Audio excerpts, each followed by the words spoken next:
حسن کے ذکر میں جب ذکر کردگار کیا یا حسن۔ اعوذ باللہ من الشیطان الرجیم، بسم اللہ الرحمن الرحیم، وبہ نستعین وہو خیر ناصر و معین۔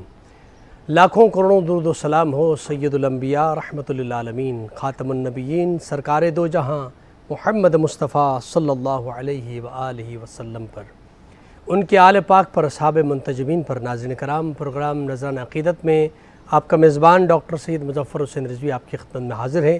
میری جانب سے آپ تمام محترم ناظرین کی خدمت میں السلام علیکم ورحمۃ اللہ وبرکاتہ۔ ناظرین کرام، سب سے پہلے آپ تمام محترم ناظرین کی خدمت میں ولادت باسعادت حضرت امام حسن مجتبیٰ علیہ السلام کی مبارکباد پیش کرتا ہوں۔ یقیناً یہ وہ ذات، یہ وہ ہستی کہ جو دلبند فاطمہ ہیں، جو جگر گوشہ رسول ہیں، جو علی مرتضیٰ کے فرزند ہیں، اس لیے کہ آپ صلی اللہ علیہ وآلہ وسلم پر جب کفار یہ طعنہ دینے لگے کہ آپ نعوذ باللہ بے نسل ہیں، ابتر ہیں، تو اللہ رب العزت نے اس کے جواب میں سورہ کوثر نازل فرمایا کہ انا اعطیناک الکوثر، اے حبیب گھبرانے کی ضرورت نہیں ہے، ہم نے آپ کو کوثر عطا کیا۔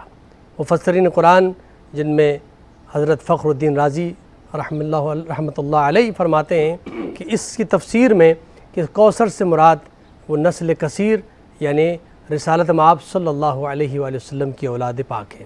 تو پہلی تفسیر بن کر کے اور اس طعنہ دینے والوں کے لیے جواب بن کے حسن مجتبیٰ علیہ السلام خانوادہ رسالت میں تشریف لاتے ہیں۔ خوشی کا موقع ہے یقیناً، اور آپ صلی اللہ علیہ وآلہ وسلم نے گھٹی میں اپنی زبان اقدس کو دہنے امام حسن مجتبیٰ میں دیتے ہیں، اور یہ یقیناً ایک اعلان ہے کہ آج کے بعد یہ زبان حسن مجتبیٰ وہ زبان مصطفیٰ ہے، کہ اس زبان سے جو کچھ بھی ادا ہوگا وہ حقیقت میں مصطفیٰ کی آواز ہوگی۔ ناظرین کرام، اس حوالے سے گفتگو کے لیے ممتاز علماء کرام کو ہم نے اپنے اسٹوڈیو میں مدعو کیا ہے، جو اس موضوع پر گفتگو فرمائیں گے۔ مختصر تعارف آپ کے سامنے پیش کر رہا ہوں۔ ممتاز مذہبی اسکالر ہیں اور بہت ساری کتابوں کے مصنف ہیں۔ میری مراد حضرت علامہ مفتی شاہ حسین گردیزی صاحب۔ السلام علیکم ورحمۃ اللہ وبرکاتہ، خوش آمدید کہوں گا پروگرام میں۔ اور ہمارے ساتھ دوسرے مہمان ممتاز خطیب اہل بیت حضرت علامہ سید علی عدنان زیدی صاحب۔ السلام علیکم ورحمۃ اللہ وبرکاتہ۔ اور ہمارے ساتھ تیسرے مہمان ہوں گے ممتاز ثنا خاں منقبت خاں جناب سجاد علی درویشی صاحب۔ ناظرین کرام، سلسلے گفتگو کا باقاعدہ آغاز کرنا چاہوں گا، اور سب سے پہلے قبل آپ کی خدمت میں سوال رکھنا چاہوں گا کہ جس طرح کفار نے، مشرکین مکہ نے رسالت مآب صلی اللہ علیہ وآلہ وسلم کو یہ طعنہ دینا شروع کیا کہ نعوذ باللہ یہ بے نسل ہیں، بے اولاد ہیں، ابتر ہیں، اور ان کے بعد جو ہے جس طرح یہ چلے جائیں گے دنیا سے تو اسلام بھی اسی طرح ساتھ ساتھ ختم ہو جائے گا نعوذ باللہ۔ لیکن اللہ رب العزت نے سورہ کوثر عطا فرمایا، اور اس کی تفسیر کی صورت میں امام حسن مجتبیٰ کی ولادت باسعادت ہے۔ اس حوالے سے آپ ناظرین کی خدمت میں کیا فرمائیں؟ بسم اللہ الرحمن الرحیم۔ حضرت امام حسن علیہ السلام ایک بہت بابرکت انسان تھے اور بڑے انسان تھے، اور اللہ تعالیٰ نے ان کو اپنے دور میں جو سب سے بڑا گھر تھا اس گھر میں پیدا فرمایا۔ کیا بات ہے! لیکن اس کا کچھ پس منظر بھی ہے۔ بے شک۔ پس منظر یہ ہے کہ جب ابتدائی حالات میں حضور اکرم صلی اللہ علیہ وبارک وسلم کہ ہاں صاحبزادے پیدا ہوئے تو ان کا انتقال ہو گیا، حضرت قاسم کا۔ پھر اس کے بعد دوسرے صاحبزادے پیدا ہوئے، حضرت عبداللہ، تو ان کا انتقال ہو گیا۔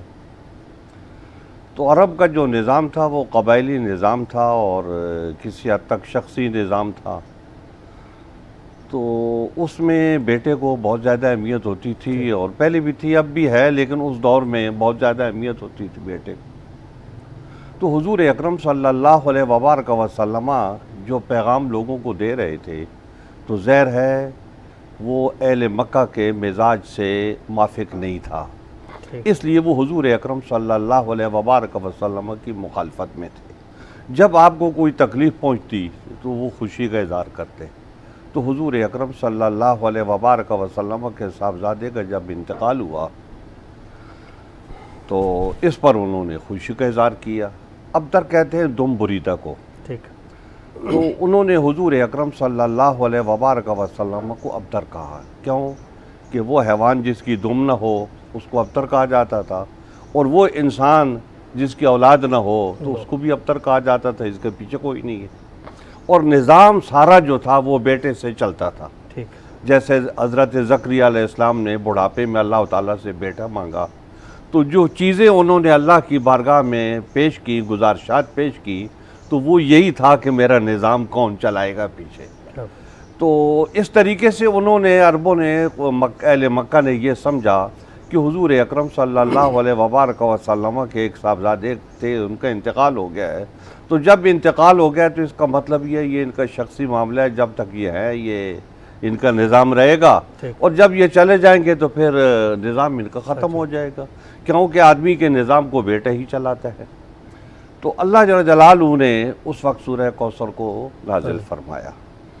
یہ جو سورہ کوثر ہے اس کو اگر بنظر غیر دیکھا جائے تو بجائے اس کے کہ مفسرین نے جو شان نزول بیان کیے ہیں ان کی طرف دیکھا جائے، اور مطلب صرف اس آیت کی صورت کی طرف دیکھا جائے، تو اس سے پتہ چلتا ہے کہ یہ جو خاندانی نظام ہے یہ اس کے حوالے سے یہ صورت ہے. مطلب ایک تو یہ ہے کہ ہم شان نزول بیان کرتے ہیں کہ اس کا شان نزول بھی ہے، اس کا شان نزول یہ ہے یہ. اور اگر ہم اس طرف نہ بھی دیکھیں، آیت صورت کے مفہوم کی طرف دیکھیں، اس کے سیاق و سباق کو دیکھیں، تو اس سے یہی پتہ چلتا ہے کہ حضور اکرم صلی اللہ علیہ وبارک وسلم کے صاحبزادوں کے انتقال کے بعد انہوں نے خوشی کا اظہار کیا. تو اللہ جل جلالہ نے حضور اکرم صلی اللہ علیہ وبارک وسلم کو تسلی دی اور یہ فرمایا کہ یہ جو آپ کو ابتر کہہ رہے ہیں یہ ابتر آپ نہیں ہے، ابتر یہ ہے. کیونکہ حضور اکرم صلی اللہ علیہ وبارک وسلم کو اللہ تعالیٰ نے مکی زندگی میں فرمایا ہے کہ وَلَسَوْفَ يُعْطِيكَ رَبُّكَ فَتَرْضَىٰ. تو اب ہم آپ کو اتنا کچھ دیں گے کہ آپ خوش ہو جائیں گے. تو امت کے حساب سے بھی یہی ہے. تو یہاں پر کوثر کا جو معنی کیا جاتا ہے اِنَّا أَعْطَيْنَاكَ الْكَوْثَرَ میں، اس میں بہت سارے امام راضی نے باتیں کی ہیں کہ یہ اِنَّا بیان کیا گیا ہے یہاں پر، پھر اِنَّا ہے جمع متکلم کا ہے، پھر آتینا ہے، آتینا نہیں ہے. تو ان دونوں میں کیا فرق ہیں، یہ ساری چیزیں امام راضی نے بیان کی ہیں. اور پھر کوثر کی جہاں بات ہوئی تو انہوں نے بہت سارے اقوال یہاں کوثر سے مراد لی ہے.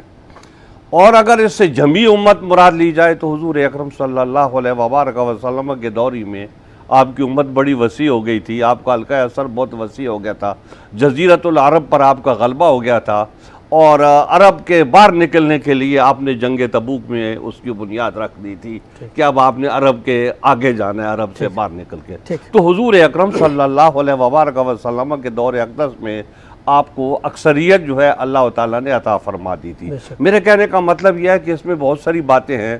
تو ایک جس کو زیادہ اہمیت دیتے ہیں روایات کے لحاظ سے وہ حوض کوثر کی بات ہے کہ روایات ساری ہمارے ہاں وہ اسی طرف مائل کرتی ہیں کہ اس سے مراد حوض کوثر ہے. لیکن مجموعی طور پہ جو دوسری بات ہے اس کو ترجیح دی جاتی ہے خیر کثیر کو. تو خیر کثیر کو آپ پھیلا دیں، امت میں پھیلا دیں، ساری میں امت کے علماء، فقہاء، صوفیاء، پارسا لوگ، نیک لوگ، پھر کثرت، پھر بلائی، ہر چیز جو ہے نا اس میں خیر کثیر ہے. لیکن امام راضی رحمۃ اللہ تعالیٰ علیہ اور دوسرے مفسرین نے بھی یہاں حضور اکرم صلی اللہ علیہ وبارک وسلم کی آل مراد لی ہے کہ صورت کے سیاق و سباق کو سامنے رکھ کے یہ پتہ چلتا ہے کہ اللہ تعالیٰ حضور اکرم صلی اللہ علیہ وبارک وسلم کو اولاد فرمائے گا اور اس اولاد کی بڑی وسعت ہوگی. چنانچہ حضرت امام حسن علیہ السلام نے جب خلافت چھوڑی خلافت، تو ایک شخص نے حضرت امام حسن علیہ السلام سے یہ بات کہی کہ آپ نے مومنین کو روح سیاہ کر دیا خلافت حضرت معاویہ بن ابی سفیان کے سپرد کر کے. تو حضرت امام حسن علیہ السلام نے اس سے فرمایا کہ تو مجھے یہ بات کہہ کہ اذیت نہ دے، اللہ تعالیٰ تجھے معاف کرے، کہ حضور اکرم صلی اللہ علیہ وبارک وسلم نے ایک خواب دیکھا تھا اور آپ بڑے پریشان تھے.